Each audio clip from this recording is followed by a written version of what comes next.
He criticized Dad for hoarding junk, then finds out what he really had. Once the auction was underway, his heart started racing.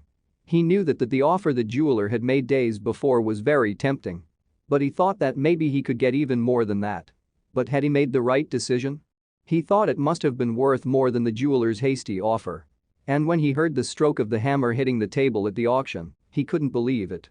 James Davis felt unbelievable grief when his father, George Davis, passed away. He wasn't keen on having to sort through his father's belongings.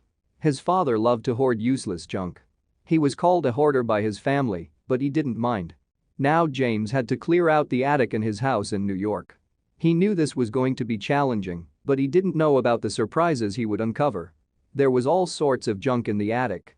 There were antiquated appliances and old baubles. James felt it was a shame to just trash it all since his father was an avid collector and there might have been something worth a lot amongst the junk. After an entire weekend of sorting through the items in the attic, James stumbled upon a humble-looking wooden box. It was hidden under old moth-eaten blankets until now. James opened the box in anticipation. Inside there very well could have been another piece of junk. But James had a feeling about this one. It had a certain allure to it, like it was calling out to him. Inside the box was a figurine. It looked exquisitely crafted and had an impact on James. The toy soldier's eyes were what were calling out to him. They sent a shiver down his spine. It looked very old, and at first glance, one might think it's just another toy soldier. But James felt a connection with the figurine. He carefully picked it up and examined it. He couldn't find any kind of markings revealing its origins. Without them, he didn't have the faintest clue where it was from. It was heavy and fit nicely in his hand. He felt the need to turn the soldier over. The piercing look the eyes gave James made him feel like he had to go get the soldier checked. He needed an expert opinion, after all, what did he know? He had his suspicions that this was no mere toy in his hands. He thought the only person he could take this toy to was to a jeweler. With no markings, he knew nothing about it. It was at the jeweler that he would hear something that would change his life forever. The jeweler took out her special lens and fixated on the figure. James could only stare in suspense as he waited for their expert opinion he sought so highly. After a few minutes, that felt like hours to James, the jeweler had looked at every aspect of the figurine. He couldn't help but notice the jeweler's facial expression change when she took a look at the eyes. Did she see it too? Were his suspicions going to be confirmed? "I will give you $800,000 for it right here, right now," the jeweler stammered. James saw her serious expression and knew she wasn't joking. Her grip seemed tight on the toy soldier like she knew what its value was. As James thought about what to do, he could see the eyes of the soldier staring at him. What should he do? James was staggered by the amount of money he was just offered. Was she really willing to pay such an enormous sum for this toy? Maybe she had made a mistake and he should run away with the money? Then he felt like he should trust his gut. He wanted to pocket the cash, but maybe it's worth more? He didn't know what to do. The jeweler was met with horror when James politely refused her offer. He took the figurine from her and rushed back to his house where he could stash the soldier away in its wooden box. He decided the best place to store it was in his safe. Now he could feel his nerves. He needed to find out more about the soldier. It was time for a few phone calls. James was convinced this figurine would be worth more than what the jeweler offered if she was prepared to drop that kind of cash on the spot. But what kind of toy soldier would be covered in real, precious gemstones? To James, they were worth an entire lifetime of savings. But instead of selling the figurine, when he had a chance, James decided to hedge his bets. But would it pay off? After a few calls, James was even keener to find out the soldier's secrets. Based on a few telltale details, one of the jewelers James had gotten into contact with was able to trace the figurine's origins.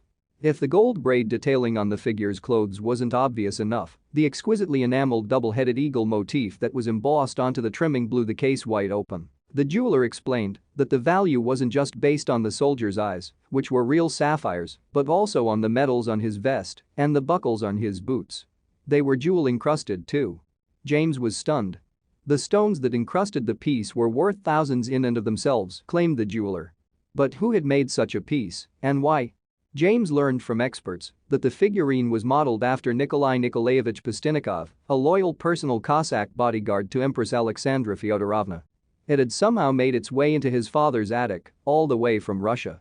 In the end, he decided to hire a professional auctioneer to help get the word out to collectors. What antique enthusiast Colin Stair actually got for the piece left James dumbstruck. "Please be enough to buy a house or something," James prays silently as he enters the auction house. Before he knows it, the bidding is on. The opening bid starts at $150,000 and James holds his breath. Suddenly, the bid climbs to $500,000 and a battle ensues.